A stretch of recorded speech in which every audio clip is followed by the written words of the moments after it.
자, 시사 자료 잠깐 보실게요. 일단 밑줄 친 것만 좀 기억해 두시면 될 것 같아요. 그래서 올해 이제 미국의 부채한도 협상 합의를 했죠, 합의. 그래서 올해 이제 시사 준비하신 분들 중에 이슈 중에 하나가 요거는 최근이니까 그냥 직접적 물어보지 않을 거예요. 그래서 일단은 한번 확인하시면 좋을 것 같고, 그 다음에 저번에 이슈된 게 그 미국 은행 파산, 그게 한번 이슈였잖아요. 그것도 한번 정리하셔야 되겠죠.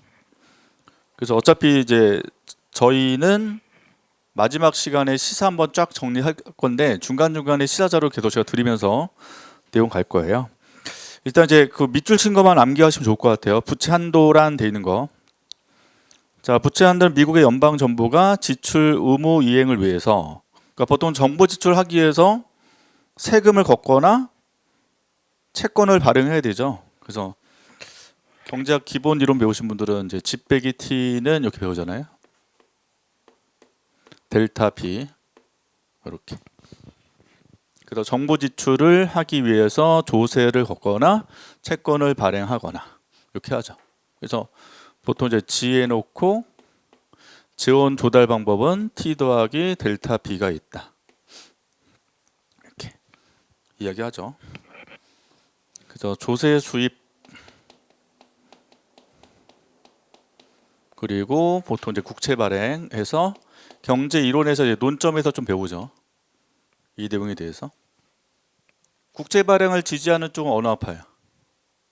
채권 발행 지지 쪽은? 케인즈아파 쪽은 채권 발행 지지하고요. 왜냐하면 이제 세금 거두면 어떤 문제가 발생합니까?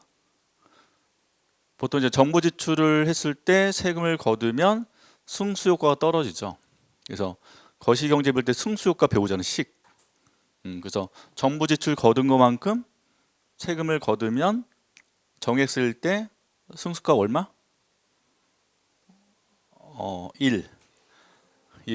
요거 배웠고, 비례 쓸 때는 1 빼기 MPC 곱하기 1 빼기 T분의 1 뭐 이렇게 배우잖아요. 그래서 그 승수효과제 식 가지고 보통 설명하죠. 원래 공부하신 분들은. 그래서 기본적으로 케인즈아파 쪽은 세금 걷어서 정부 찰 때는 승수효과 값이 떨어지기 때문에 국채 발행을 지지하고, 반면에 국채 발행을 비판하는 쪽은 누구였어요? 대표적인 게 제일 쉬운 게 통화조약파고, 그때 나온 유명한 관점이 구축효과. 그래서 금리가 올라가서 투자가 위축된다 이렇게 설명하는 거고. 그다음에 또 세 번 논점이 세금을 걷든지 국채 발행을 하든지 아무런 의미가 없다. 이게 리카도 등가 정리고, 이게 원래 합파로 보면 세고전합파잖아요. 합파별로 쭉 나눠지잖아요. 이게 경제 이론에서는. 자, 하여튼 이제 부채 한도의 정의를 외워두시면 좋을 것 같아요. 미국 연방 정부가 그러니까 지출 의무 이행 하게 되면 좀 이제 우리 입장에서 좀 어감이 떨어지니까, 자, 정부 지출을 위해서 국채 발행을 통해서 빌릴 수 있는 한도를 부채 한도로 정의하는 거고, 1917년도에 법제화됐다고 나와 있죠.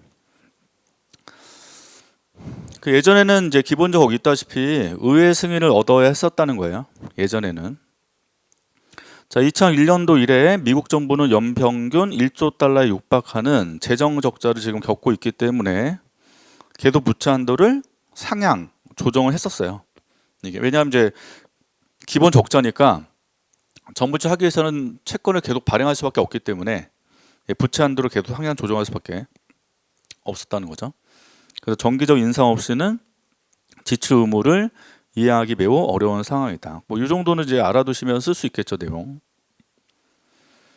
자, 밑에 협상 결과를 보시면 이번에 이제 바이든 대통령하고 메카시 하원 의장이 합의를 했다고 나와 있죠. 그래서 메카시는 무슨 당이에요?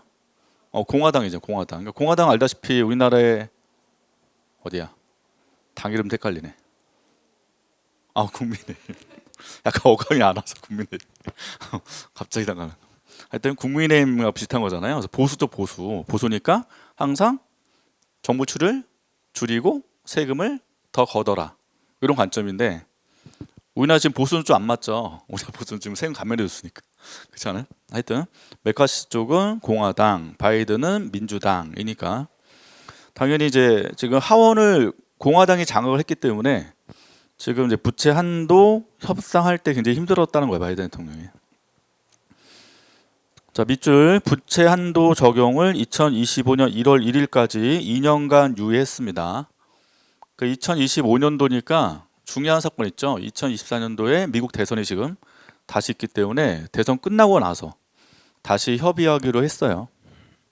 유예했고, 여기 밑줄 보시면 부채 한도 인상의 반대 급부로 백악관과 민주당 쪽에서는 향후 2년간 재량 지출이니까 그냥 쉽게 정부 지출 보시면 돼요. 정부 지출 삭감, 인상폭 제한을 받아들여야 했다라는 거죠. 그러니까 지금 이제 정부 지출 줄일 수밖에 없어요. 부채 한도를 서로 합의한 대신 정부 지출 줄일 수밖에 없는 상황. 그래서 당연히 논점상 나오면 이제 정부 지출을 줄였을 때 기본적으로 미국 경제에 주는 충격이 있을 수밖에 없잖아요.